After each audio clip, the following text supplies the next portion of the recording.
Welcome to the Team Teach podcast. I'm Claire, and in each episode you'll find me talking with an expert guest to learn more about behaviour.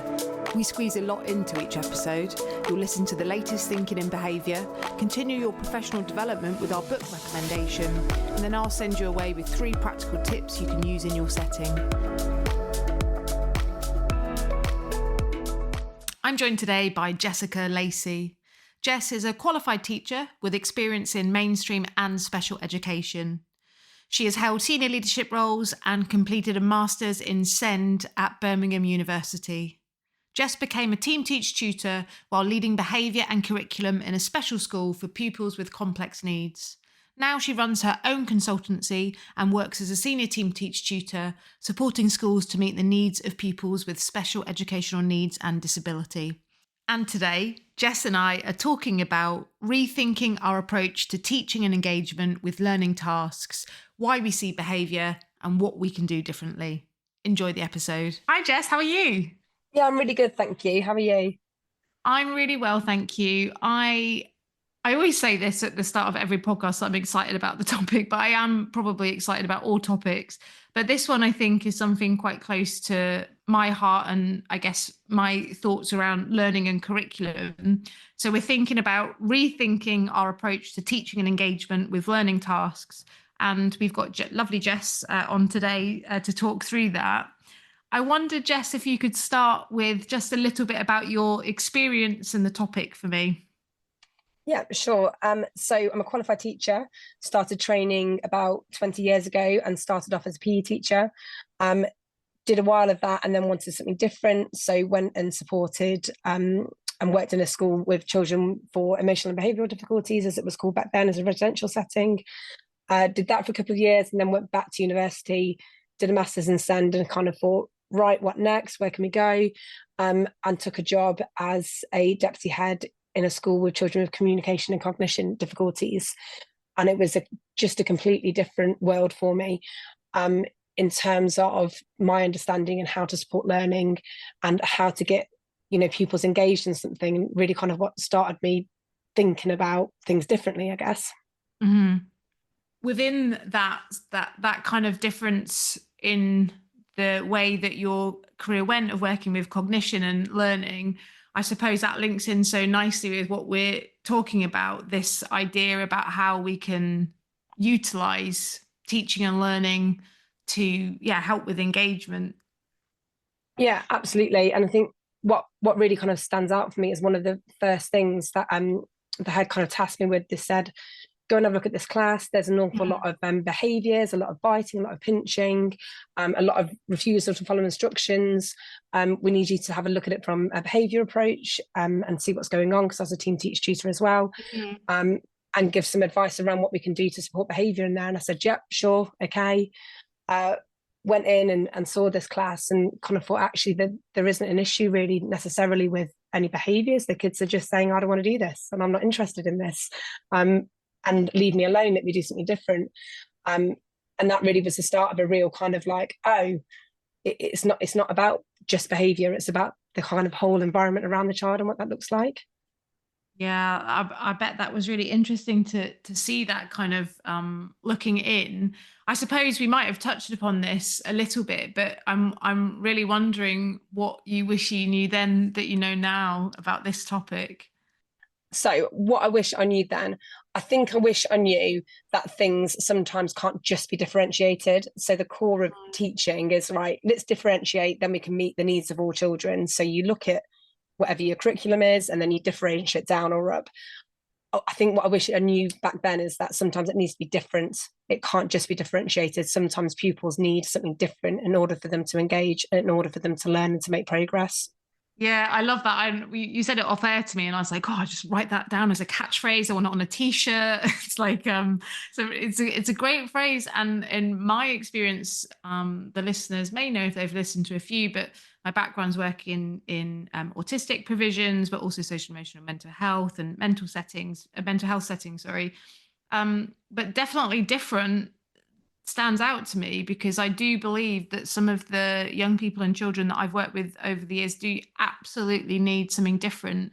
And I do think that is at times overlooked over this idea of differentiating everything. Did you know that you can become a trainer and deliver Team Teach training to staff within your own organisation? Have the flexibility to choose when, where and who you deliver your training to throughout the year. Find out more about this cost-effective option on the Team Teach website.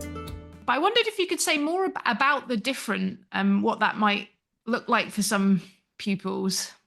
Yeah, absolutely. I think as teachers, what you want to do is give a broad and balanced curriculum, and you want to make sure that everybody has got equal access to every single area so they can have the best possible outcomes. And that goes without saying. But for some pupils, in order for them to really engage and to buy into their learning, they've got to be super interested in it, and they've got to be curious by it. And they might not be interested in what you're doing. They might be interested in something quite narrow and very specific.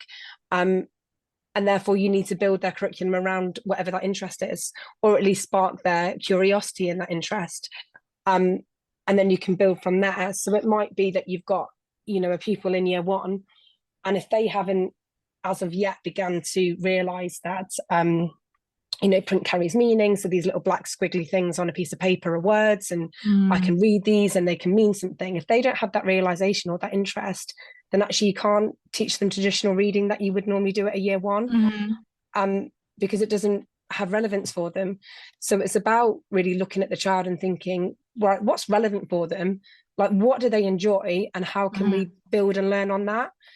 And I think sometimes what happens is we look at the curriculum, and then we think, right, well, this is where the child is at. This is where the curriculum is at, and these are the steps that we need to get them there. But they may not be able to make those steps at that moment in time, or they might just not be interested in that. Yeah. And it really is about thinking, right, well, where do we get the best engagement from them? Where is it that they will go in and initiate an activity and start to do that by themselves? And why do they like that activity? What is it that is fun for them? And how can I build it on from there? So most pupils within year one will have a relatively good understanding of social relationships, and my turn, your turn, and no, I don't like this, or yes, I do like that. Some pupils haven't by that age, and they might not actually tolerate or like other people being in their space. So the concept of sharing or taking turns is so far away. And it might be the beginning point for that pupil is, right, okay, they are really interested in, I don't know, water play, and they love the sound that it makes, or they love pouring and filling, and they'll stand and they'll do this for hours on end, and it's really exciting for them, and they get a lot of joy from that. And what you want to kind of do with that pupil is enter their world. Okay, so they love that water play, so actually I'm going to love that water play too, and I'm going to maybe start a couple of meters away from you and gradually get closer and see if you like that. Do you enjoy it? Do you not? What happens if I interact in the same way with that activity as you do? Do you push me away? In which case I'm going to look at that behaviour and I'm going to think, okay, what is it? Were you worried I was going to take your pourer away, or were you worried that I was coming too far into your space? And it's really kind of looking to see what happens when you engage in that activity alongside them, because actually teaching is about a relationship, isn't it? You have to have a relationship between the teacher and the pupil. And as pupils become more developmentally more able or older, they are able to follow instructions, okay? And they're able to know what that means. And a lot of teaching is about follow instructions. Read this book, do this question, blah, blah, blah. If you can't follow instructions and have got no kind of motivation to do that, then we've got to follow the kid. We've got to follow what they're doing and take our instructions from them. And maybe their teaching and their learning is actually around, oh, it's okay if somebody is near me or doing something similar to me. I guess what I'm talking about is parallel play almost. And we do that in a controlled way with an adult, where we can read the behaviour and then we start to build other things in. And actually their curriculum or their offer or their learning might be very different. And actually it's around tolerating other people in my space, while somebody else might be working on a much more traditional curriculum. But both are equally relevant because it's what is needed for that person to progress. And I suppose it's about knowing where the pupil is at, and how to support them moving forwards. Does that make sense? Yeah, it does. And it's really making me think of some of the young people that I've worked with at the moment, one-to-one, and actually that idea of parallel play is something that I utilize quite a lot, but it's actually almost retraining the young person at that age to rethink actually what learning is, because they will happily think that they're not learning anything, because learning is you write on a bit of paper or you're doing your reading or whatever we consider learning is. But actually, he's really learned to take turns, to emotionally regulate, to share, and all of these skills that actually he'd missed when he was younger. But I suppose in a specialist setting, I'm working one to one, doing some quite therapeutic work. It's kind of easier, maybe in some ways, to use that parallel play and move away fully from the curriculum expectations and just sort of um, make different expectations so they're able to access other things. But I guess I'm wondering, in a mainstream setting, from your experience, how a school might be able to navigate those things where you have those pressures of like, oh, X amount of pupils need to be at X stage. Yeah, absolutely. And I think that's absolutely right, isn't it? Mainstream settings have so many pressures on them in terms of staffing, the amount of pupils in the class and things like that. And I think a lot of it comes down to a really, really good understanding of where that pupil is at. So where are they at developmentally? Where are they at with their literacy and numeracy? Where are they at socially? And can they access what we are asking them to access and what they are asking to do? And can they do that with minimal support? And if they're needing, kind of physical support, such as hand over hand, or they're needing, lots and lots of breaks at the classroom, or, one-to-one support, then logic would kind of say, well, actually, they're not able to access an awful lot of this on their own. So we're already using that resource, aren't we? We've already got that one-to-one with that person, but the resource is being used to kind of support them to access a curriculum that might not necessarily be relevant for them, and worse, they might not be learning anything, and they might not be getting any joy from it. And that's potentially where you might be seeing the behaviours. So I think in a mainstream setting, it's really knowing the child well, and that'd be the same within a special setting as well. But like you alluded to, you've got other pressures, so you've really got to have kind of a comprehensive knowledge of this is where they're at the moment, and this is what our assessments have shown, or our observations have shown. So therefore our curriculum for this young person looks like this, because these would be the kind of next things to work on. So if you think about within a nursery setting, and they move from babies to toddlers, it starts to become a little bit more structured, doesn't it? We start to put out tough trays, and we start to do observations on the child that says they like to do X, Y, and Z, and we follow the child. And that doesn't mean we don't put any boundaries or routines in, or expectations, but we look at the child and see what they can do. And the principle would really be no more different within a mainstream setting, but it is around knowing them and knowing what they can access, and what that looks like for them. And it might be that you maybe have one or two, or, I've been to schools where there's 7 or 8, 9, 10 pupils that all have a one-to-one support. So that's 10 pupils and 10 staff all being supported individually in different classes and different lessons. But what if we pulled those kids together and did some things, that were different from everybody else, but really working on those things that perhaps they haven't quite mastered yet? And how does our resources look different there? And sometimes it's just being a little bit creative with timetabling, with planning, with the activity that we've got. And I think certainly we often used to have pupils coming in from a mainstream setting into our special setting, and parents would be incredibly anxious because they didn't have the one-to-one support that they would have had in a primary school. And my response to parents used to be, but our curriculum is already different and already supported and already at the level for your child to be able to access. Therefore, they don't need somebody sitting alongside them to change the activity so much that they can access it, because that's already done. And I think, we're talking about a relatively small population of pupils that have this level of support within primary schools, but nearly every single primary school does have a pupil that requires this level of support. And are we supporting them to learn and to progress and to widen their experiences and have new knowledge and new excitement and, things that bring them happiness and Yeah. that can create, you know, a real lifelong love of an activity and bring them joy? Or are we supporting them to access elements of a curriculum that is perhaps not at the right level for them at this moment in time? And it's just a bit of a twist on that thinking, I suppose, in terms of what is it that we want for this child? What would be the best for them? What would be the most relevant for them? What would be the most engaging for them? Yeah, it really hit home when you said the kind of the triple threat of not learning anything. I can't remember what the other one was, but and no joy in anything that they're doing by trying to shoehorn towards this curriculum that they may never, in my experience, sometimes be able to access.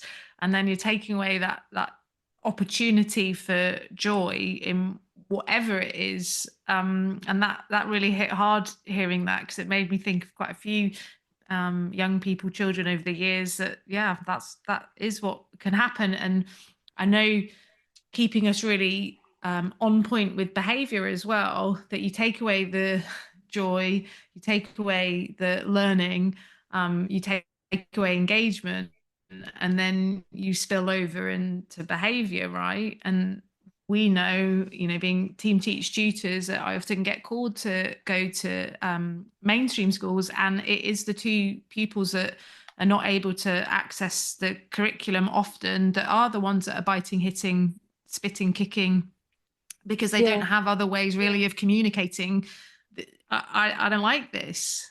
Yeah, and I think that's exactly it. And I'm exactly the same. I do a lot of my training within primary settings, and you have the pre-visit chat, or you draw on the day, and you have the description of the behaviours, and you dig down into it and say, oh, why do you think that might have happened, or where's that come from? And they said, oh, well, he just wanted the ball, or he just wanted to carry on with his jigsaw, or he just wanted to go outside. And it's really hard, isn't it? Because that child's really clearly communicating, I don't want to do this. I want to play with my football, or I want to do the jigsaw, or I want to go and run around outside. And the staff understand. The staff are great. They really understand that the behaviour is a communication and is a message. And then where the disconnect comes from is that it's time for this now. Yeah. And I think that's what's really difficult, because even if the child has the cognitive ability to engage in that activity, if they don't want to, they're not going to. And I think that's the key thing, isn't it? It's that old saying, or what is it? You can lead a horse to water, but you can't make them drink. Yeah. And it's exactly the same. We can, move these children and put them at a desk and say, this is your work, and do this, and we can manipulate their hand to hold the pen and do all of that. And it might be that we get a worksheet that somehow resembles their name, but actually they've not learned anything other than, I don't want to sit here and I don't want to do this, and the way that I did that and communicated to you was I bit you. And that's no fun for the child, and it's no fun for the staff member. And it's flipping that, isn't it, to think, okay, well, what did the child learn in that bit? What were we trying to get them to learn? Because if the child doesn't ascribe meaning to the marks that they make, if they don't make a squiggle on a piece of paper and say, that's my mummy, or that's an elephant, or this spells, I don't know, dog, even though it's just a wiggly line, they're not ready to do formal writing anyway, because they don't have that understanding there yet. So let's think and look at, right, well, what pre-writing skills could they be doing? And it might just be a case that we're giving them loads of sensory kind of experiences when they're enjoying making marks. And then looking at the cause and effect of, like, dragging their finger through flour or something like that. It might be that you put the tough tray of flour out, and actually they're not interested in making marks in that at all, but they do want to tip it on the floor. That brings its own.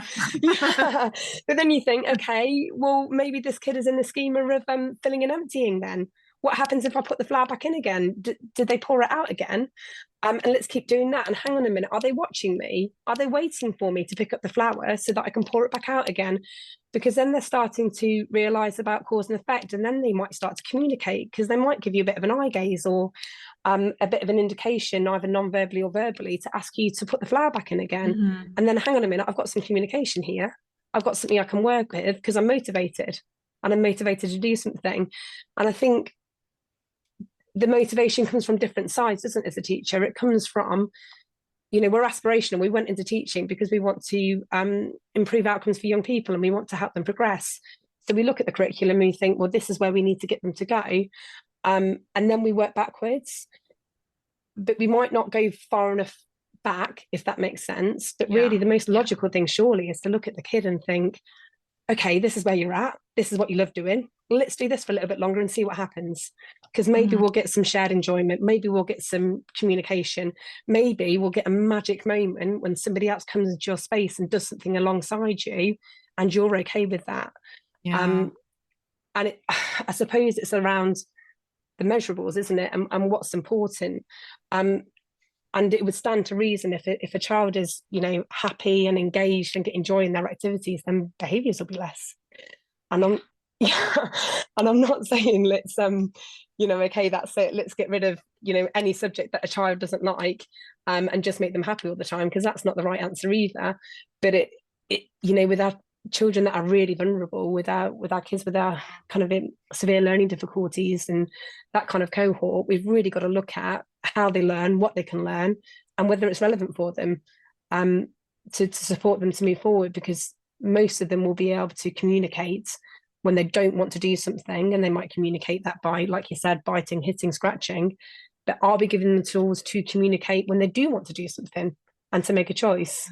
And how do we teach them to communicate in a positive way in terms of choosing to do something, or I want to do that, if we don't give them experiences that they want to do, and therefore they know they can choose to do them? Yeah, and I think as well, it really struck a bit of a chord there where you said about communicating through biting, hitting, scratching, because that can be quite habit forming as well, where the child, well, not even habit forming, it's actually very successful. Like, I don't want to do whatever activity, so I bite, then everyone backs away and gives me a bit of space, and then I go and do my preferred activity anyway. So I've communicated it like really blooming well, like, yep, I definitely don't want to do that. I get my preferred activity, but I've never had the opportunity then to be able to communicate in a more positive way, more socially acceptable way of getting that need met or that want met. And that pattern sort of rotates round. Yeah, absolutely. And I think in the worst places, what happens, and what's really sad, is that a child will keep communicating in that, you know, socially unacceptable way or negative way, that I didn't want to do something, and actually that child ends up sometimes being suspended or permanently excluded. And it will be around the school thinking that they can't meet needs, but actually perhaps we need to think of this of not listening, of not listening to that child, and saying what, you know, understanding what they're trying to say to us when they say, I don't want to do this, because that's what we've really got to listen to, isn't it? Because you're not going to be able to get anybody, you know, with child, adult, whoever, to do something that they don't want to do without there being some negative fallout from it. And I think as you get older and as you move through the school system, you do things that you don't want to do because you can see the relevance. Okay, so I didn't probably want to do the vast majority of my lessons at school, but I could see the relevance of getting my GCSEs and my A levels and going to university and all of that, so I did it anyway, and that was enough motivation for me. But that's not the same for all children that can't kind of externalize the motivation or externalize the reason for doing something. It's a tough ask. I could go on like for hours about this topic. I'm so into it. But what I did want to do is make sure we have enough time for 3 top tips. I think whenever you're going to start to look at and really kind of rethink your approach to teaching and learning, in terms of tasks, I think my biggest top tip would be start from the pupil. So start from the pupil rather than the curriculum. What is it that they like to do, and build from there. And then you've got to really pay attention to the pupils' reactions and their responses. Okay, so what are they trying to tell you? And then finally, I think you've got to think about why. Why am I doing this activity? Okay, is it relevant for them? Does it widen their experiences or their understanding, and does it bring them joy? If yes, great, carry on. If not, perhaps have a little bit of a rethink. I absolutely agree with everything that you said, Jess, and you've put it so brilliantly that I think I'm going to leave the podcast really thinking about that joy thing. I know I've gone on about it already once on the podcast, but I think that is something that we do overlook, particularly in the curriculum. It's like, get it done. But for all of our children, just that sense of, you know, joy of learning or doing something or engaging in something. So that's one that I'm going to put in my pocket for when I go back to my service. Thank you so much for your time, Jess, and I'll catch up with you soon. Brilliant. Thanks so much, Claire. Good to see you. You've been listening to the Team Teach podcast. It's been great to have you here with us as we discuss behaviour, communication, and the ways we can best support those in our care. Thanks again, and I'll see you next time.